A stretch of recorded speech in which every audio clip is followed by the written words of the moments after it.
Kim ruxsat berdi? Ha, uydagilar. Shapkani kiyib yurgan. Bo'pti. Assalomu alaykum, amak, yaxshimisiz? Senga kim ruxsat berdi? Chaqirtirgan ekansiz, Brent Rose xo'jayini bo'laman. Nechigacha ishlaysan? Oxirgi klientgacha. Mana bu Sveti ko'zimga shuhratmayapti. Bizda nima ayb? Yozaman ustingdan. Siz bitta do'konimizga kiring, yuring. Ha? Bizning do'konimizdan xohlagan stilda kiyinib ketsangiz bo'ladi. Kiyimlarni 50 ming qilib qo'yasan. Nimaga? Shunaqa dedi. Kim? Mo'lonib. Yo, o'zi bizda shundoq ham aksiya ketyapti. Yuring ko'rsataman. Ko'rmayman. Mana shu ko'rib turgan hamma vetrovkalaringiz 99 ming so'mdan. Yozaman ustingdan. Nimaga yozasiz? Menga bitta berasan. Mana oling. Qorasini ber. Mana qorasi. Nimcha xo'ja sviterlar ham 99 ming so'm. Kim ruxsat berdi? Men ruxsat berdim. Men xo'jayiniman shu yerda.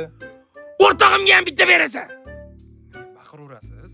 Jigarlaridan berasan. Kurtkalar ham 99 ming so'm. Oyoq kiyim ham berasan. Xo'p, beraman. Mana shu yerga hamma oyoq kiyimlar 99 ming so'm. Mana siz so'ragan mehli etinglar. Shim ham berasan. Nima xo'p?